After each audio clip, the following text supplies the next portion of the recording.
Perkenalkan, nama saya Alisman, M2121819, akan mempresentasikan video pembelajaran fikih kelas 10 SMA. Assalamualaikum warahmatullahi wabarakatuh Nanda semua. Bagaimana kabar Nanda semua pada pagi hari ini? Apakah Nanda semua dalam keadaan baik-baik? Baik. Sebelum kita memulai pembelajaran kita pada pagi hari ini, Bapak akan mengabsen anak Bapak. Yang pertama, Haikal, Andi, Rizky, Yesi, Fitri Yulia. Siapa yang tidak hadir? Oh, gimana si Zainal nih? Sakit. Mudah-mudahan Allah sembuhkan. Baik, karena ini pertemuan pertama kita, mungkin anak Bapak tidak tahu atau masih bertanya-tanya dalam hati anak-anak Bapak, siapa sih Bapak itu? Orang mana sih dia? Baik, Bapak akan memperkenalkan nama Bapak.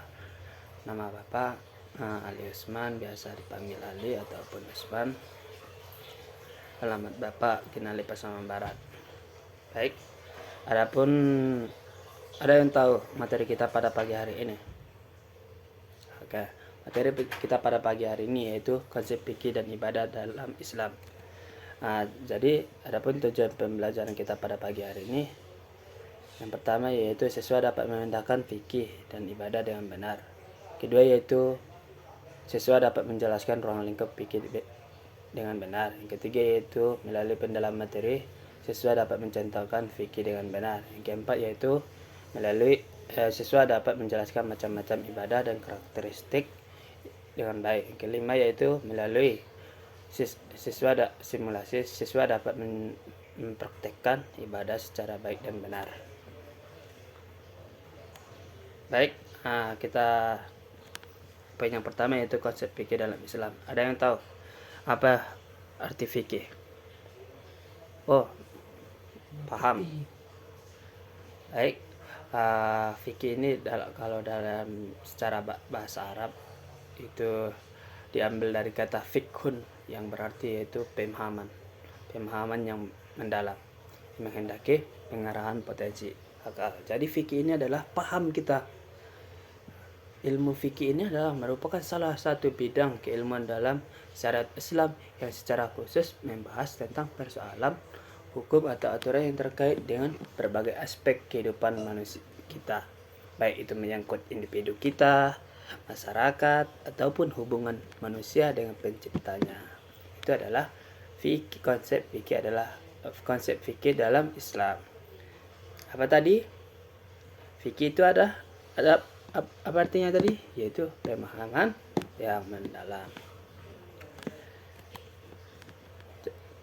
Kedua yaitu konsep fikih menurut ulama. Apa sih menurut ulama ini fikih ini apa? Itu fikih itu adalah sebagai sekumpulan hukum amaliyah. Ada yang tahu amaliyah? Arti amaliyah? Oh, tangan. Bagus. Taib. Yaitu perbuatan yang disyariatkan dalam Islam. Kalangan fuqaha ini membagi menjadi dua pengertian. Pertama, memelihara hukum furu'. Hukum furu' ini adalah hukum keagamaan yang tidak pokok secara mutlak atau seluruhnya atau sebagiannya. Kedua yaitu materi hukum itu sendiri, baik itu bersifat qat'i maupun zanni. Ada yang tahu apa arti qat'i dan zanni? Qat'i ini adalah jelas, hukumnya itu jelas. Zan ini adalah masih dalam keraguan.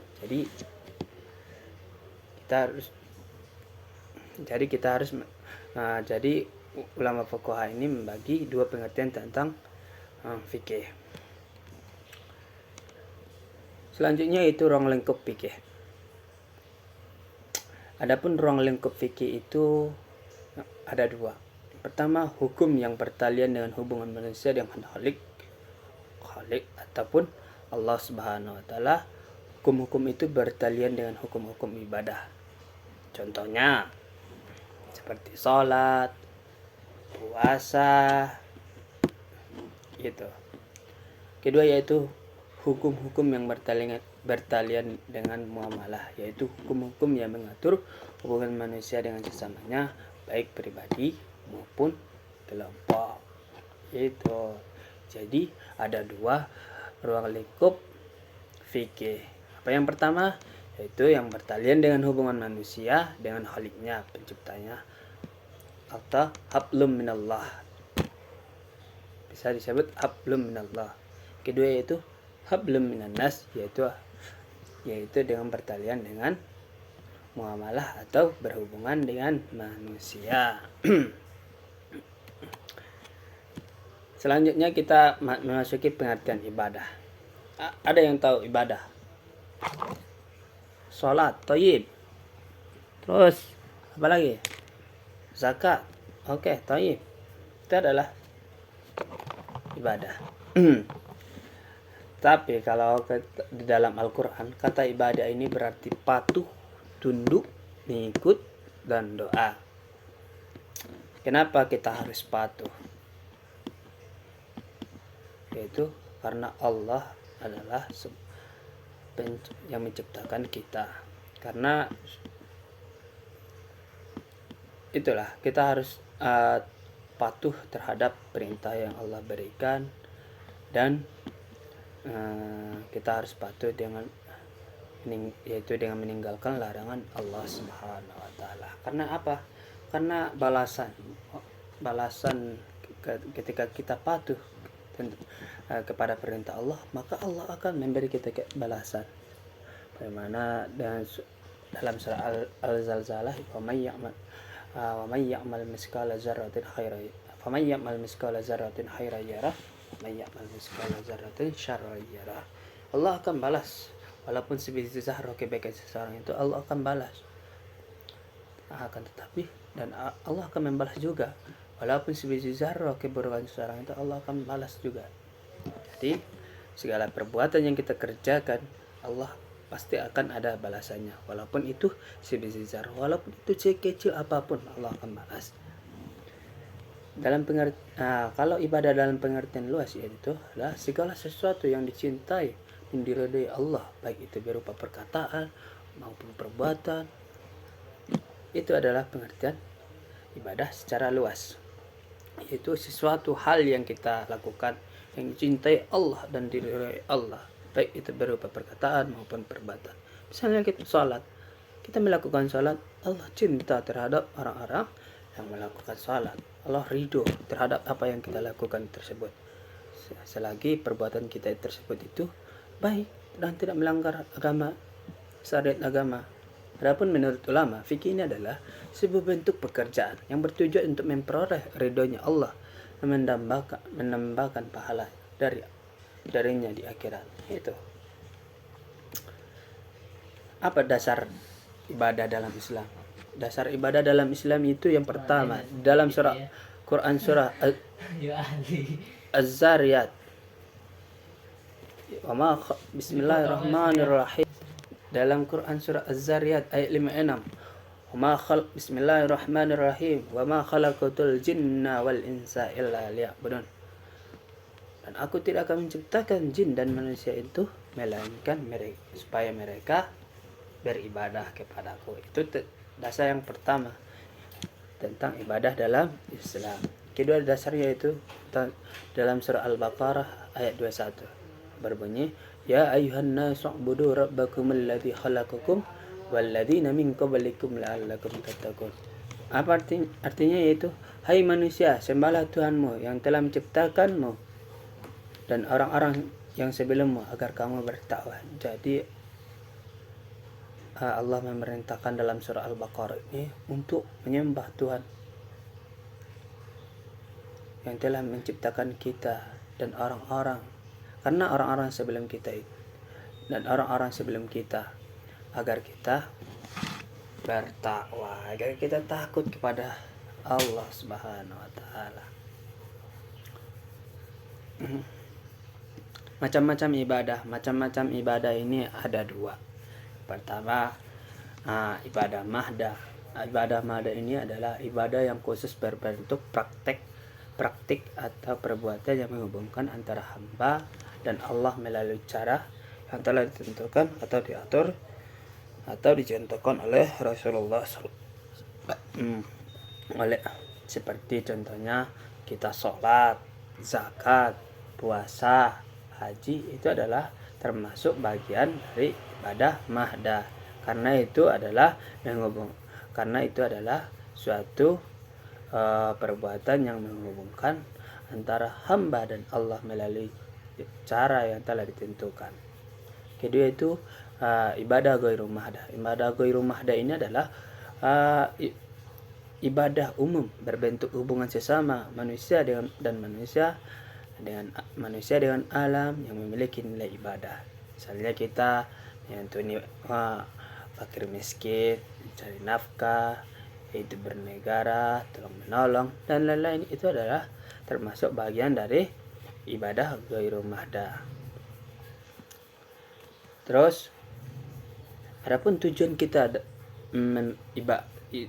ibadah ini dalam Islam yaitu untuk membersihkan dan menyucikan jiwa dengan mengenal dan mendekatkan diri kepada Allah Subhanahu wa taala serta mengharapkan ridha dari Allah Subhanahu wa taala, sehingga ibadah di samping untuk kepentingan yang bersifat ukhrawi juga kepentingan dan kebaikan bagi diri kita sendiri, keluarga serta masyarakat yang bersifat duniawi. Jadi ibadah ini tidak hanya bersifat ukhrawi, tetapi kita bersifat dunia.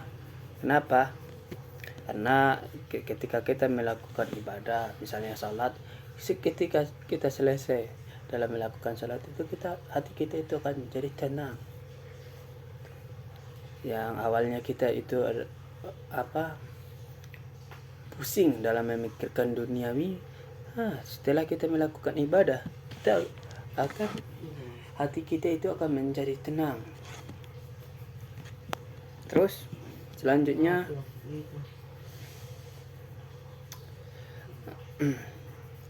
adapun